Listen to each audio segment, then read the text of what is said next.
Afternoon and welcome back to the Charlotte Hornets MyNBA series. Last time out, we lost the season opener up against the Memphis Grizzlies, but a pretty good all-around start to the year. We're a couple weeks in. We've had some lows, but we've also had a couple of good games. Sitting right around where I expected as of last episode, 8-6 or 5-6 at the 8 seed there.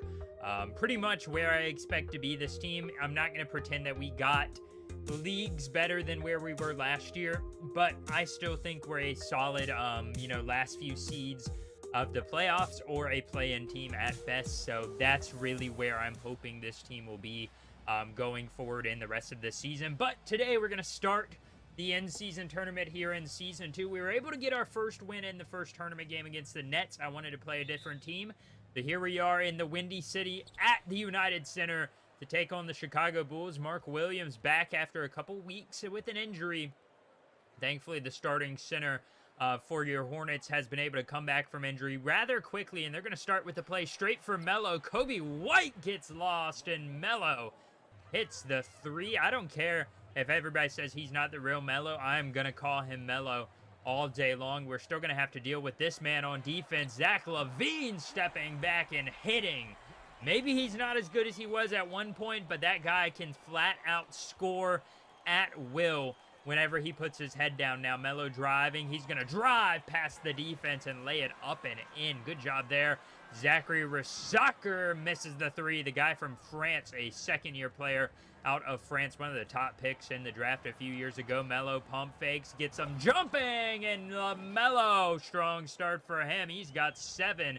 Trying to show out against the team his older brother plays on. We'll see Lonzo up ahead in a few minutes. Now Jakob Poeltl misses it, gets his own board, pumps, kicks it out. Isaac Amundsen hits the three. I apologize to Isaac. I called him Lou Amundsen, which is a random NBA player that played for the Knicks, I know, long time ago in the early 2010s. So that's just a uncommon last name that I got him confused with. Not really sure how. I haven't seen that Lou Amundsen guy anytime recently, but Brandon Miller, good screen from Jovic getting Miller open. And Brandon Miller trying to build off of a good second year. Really needs to come out and be our leading scorer here in his third year. We need him, or second leading scorer, I should say. There's the other Ball brother. He is starting strong, 1 for 1. Lonzo, after struggling with all those injuries, has found his role here on the Bulls as the backup point guard, I believe, or he seems to be pretty happy playing that role as Jovic misses the big range or the long range jumper there. Lonzo trying to push it. Final seconds of the first, kicks it to Kobe White, who's going to drive. He's got a mismatch with Trey Mann. Instead, it's snapped away. Brandon Miller up and in there and slamming it down right inside the free throw line. Big momentum shifter there, as this one's stolen by Max Townsend, high draft pick from this last year, and they're going to see Cameron McCoy throw it down. Ayo Dosunmu, beautiful pass at the last second. Now Jovic and KCP trying to play a two-man game. That's an interesting strategy here if you're a Hornets fan. Not the two guys you want to see running your offense. Lonzo snatches it, got his brother tailing him, goes up and through the contact, and one, flexing on LaMelo. Trying to show that he is still the big brother in that family, despite LaMelo maybe surpassing him as Zach LaVine. It's the tough mid-range jumper. Good defense from Stephon Castle. Can't really complain with that. You do a good job there of staying with him, and he hits it.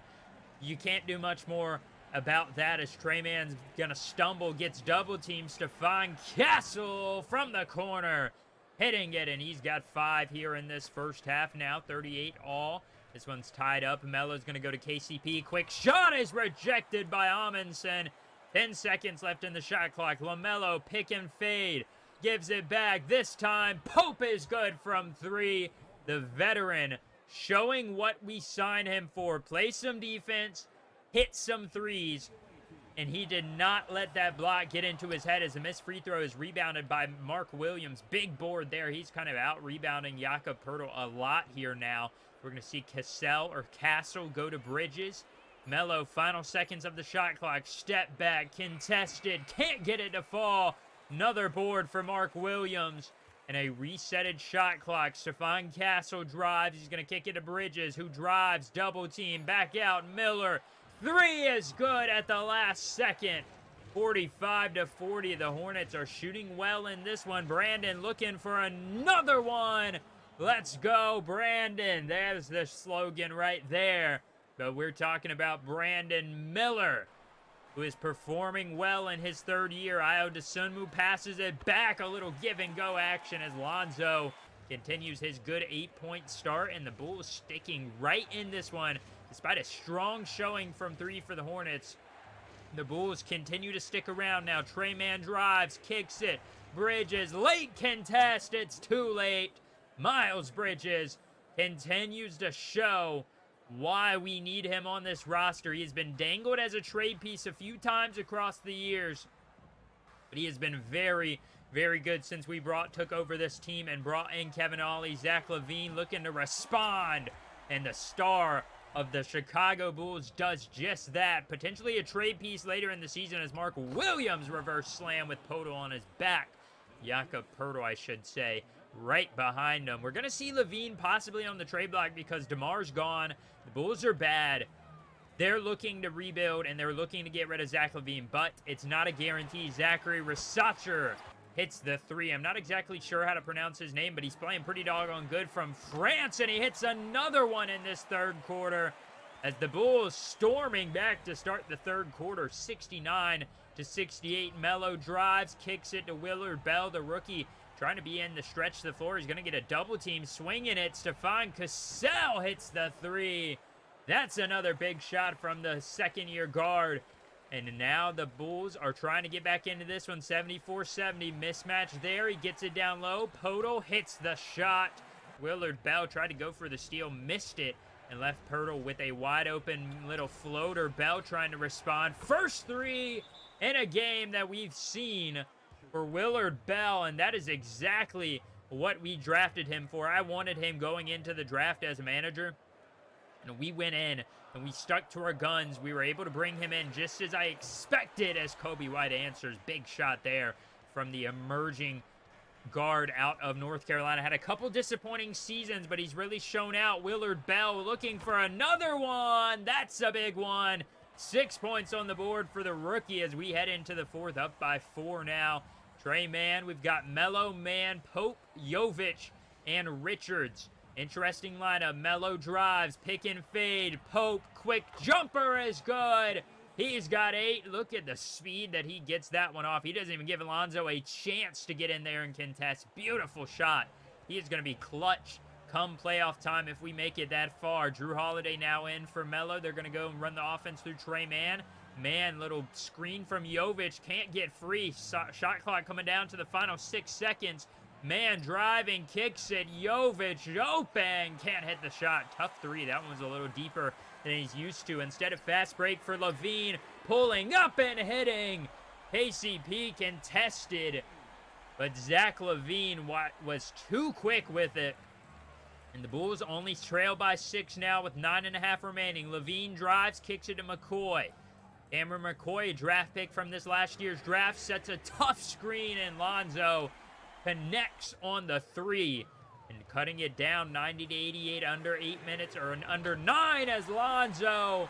Drew went for the steal. Lonzo got around him and left him hanging on that fading 3. Melo trying to answer with a similar shot, but a good contest on the side by Kobe White, who now gets it in transition. White, step back, mid-range jumper is good. Bulls up by 5. They have turned this game around. Just like last game, the Hornets did to the Grizzlies. This time it's the opposite. The Bulls have taken over here in this second half. Brandon Miller, though, scooping around. Fancy layup there. A little jelly finger roll past Isaac Amundsen. Good defense, really, but great job by Brandon Miller getting in the paint, getting around him. Now Miles Bridges looking to tie it up, and he does.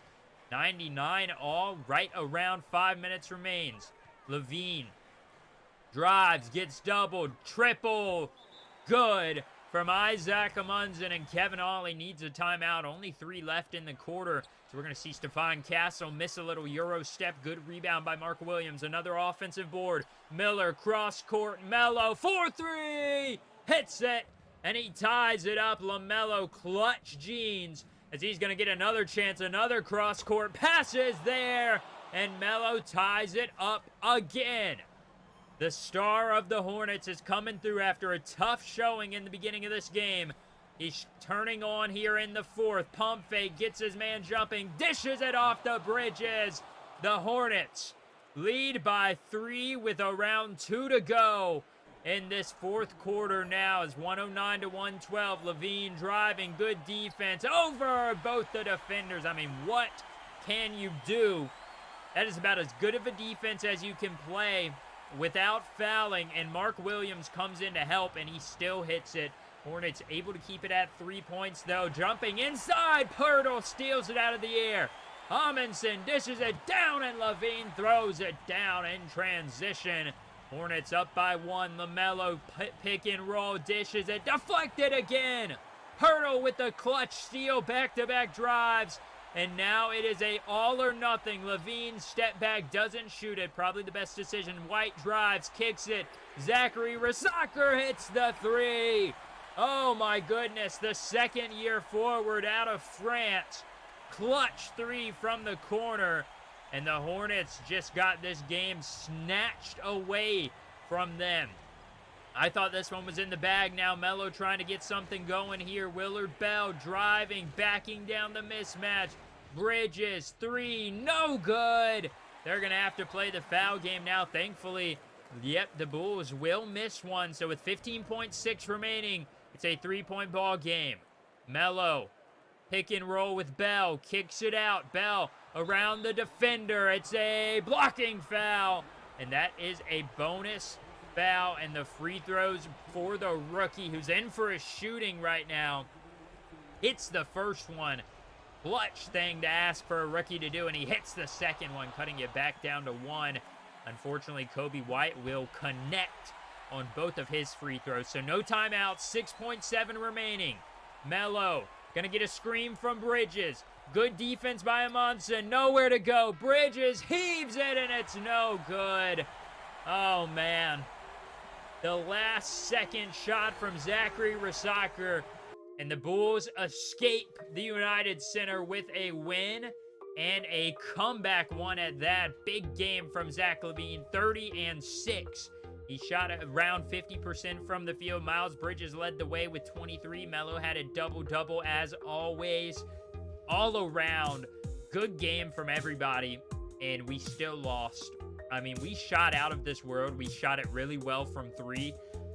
Melo was not shooting the best. I mean, he ended up being 3 of 7 and 7 of 16 overall. But he did have 3 turnovers. Again, just a tough way to lose, because I felt like that one was in the bag. And unfortunately, that puts us behind in the in-season tournament standings, so we're pretty much done there because the Bulls have a 2-0 head-to-head record with us. So, yeah, we're not going to be making that final round anytime this year. Unfortunately, I feel like we would have had a major chance if we were able to get that win there. But I went ahead and simulated a couple weeks ahead. Not a couple weeks, about a month ahead. We're now in the month of January. Here's the roster, what we're looking at right now. Miles Bridges, next episode, will be out, but it's not a major injury. It's just a slight injury that's going to keep him sidelined for a little bit. So we're probably looking at a Willard Bell backup power forward type of game. Jovic is going to slide in as the starter, and Bell will get a little bit more playing time as the backup power forward, which is something I've talked about with a few of you guys in the comments, because he doesn't do the traditional center task that you would like him to. As of right now, we sit at the 10 seed. In that group, the Bulls are 2 games behind. We're we're pretty much tied with like the 7 seed right now. I guess we're 1 game behind the 7th, 8, and 9 seed. Just 1 game though, and we will be taking on the Wizards next episode, who were really good to start the year, but right now they're not doing as well. But we are competing with them directly for a play-in spot, so I figured why not take on one of the teams that we could potentially be seeing in the play-in tournament if they turn things around. And I just wanted to spend the last little bit of this episode looking around the league and seeing what teams are rebuilding, what teams are selling, because we're definitely going to be looking to make some move at the trade deadline. Now, when I say trade, we don't really have the pieces right now to, make a blockbuster trade. The Lakers are actually good this year, so there goes Anthony Davis off the market. I was really looking at making a small trade because there's not a lot of, teams around the league that are just completely blowing up. And, I mean, the Pelicans are a team that we're selling, but as of right now, they're still in the play-in run, and they only are selling because Ingram and Zion are both out for an extended amount of time. So they're not in a great spot, but overall-wise, going into next season, they're in a pretty good spot. They've got to be happy with how their roster looks. The Timberwolves are a team, though, I do see some potential pieces that I would like to have. Karl-Anthony Towns, massive contract, but he's openly available right now from the Timberwolves. He's, at 30 years old. He fits our timeline to a degree, and I wouldn't mind giving up Mark Williams to make this trade because I think that would be a major upgrade and then slide over to the power forward position. But I also added Jaden McDaniels there because we drafted the wrong brother in the past, and I want to right that wrong. And I really like the idea of having a guy off the bench like Jaden McDaniels who can shoot and play defense at an elite level when you need him to. We also have DeAndre Hunter there. The Hawks are really good right now, so chances are they're not going to be making any moves. I added him last year because I like the type of player that he is. But we're going to look at some of these potential trades. Right now, they're saying LaMelo for Cat. I don't think that's what the trade would be, obviously. Well, I know that's not what the trade would be. But Jaden McDaniels is pretty available. Sitting there at 79 overall. They're willing to take Nick Richards. We send them a top 3 protected or Trey Mann protected pick and Austin Butler. I'm definitely leaning towards that Nick Richards, Jaden McDaniels trade. So let me know what you guys think about that down in the comments because that's very intriguing to see. I think Jaden McDaniels would be a very versatile piece. He would definitely be our backup power forward, I would say, over our backup small forward because I like what KCP brings. Imagine sticking Kentavious Caldwell-Pope and McDaniels side by side. That is an elite defensive unit there. A couple of other guys I was interested in. I was just, testing the waters. I wasn't really interested in Bradley Beal because of that massive contract, but they didn't even offer anything anyways. Grayson Allen's a guy that I've looked at as a good shooter and an okay defender, but they, I feel like you're kind of splitting hairs there trading away KCP for him, especially in 2K. It's not as good of an upgrade as it would be in real life. And then, as I mentioned, DeAndre Hunter is there as well. I like him. Good defender, good three-point shooter, but they were kind of overestimating his value. Like, this isn't a bad trade here, Jovic and Pope. We also get a first-round pick, but nothing that I was crazy about. But as always, this is something that you've got to wait on and see how the team performs going forward, because it's not like we're in a spot where I'm like, oh, we have to make a trade. We're kind of in a spot where I'm happy with where this team is at as far as where they're performing with this roster, but I do think a move could be, due. So let me know what players you think I should look to move, and if you're interested in any of those trades I showed. But that is where we're going to end this episode today. As always, I hope you all did enjoy. No contracts to re-sign as of right now. Next time we'll be taking on the Wizards, and if each and every one of you have a great rest of your day.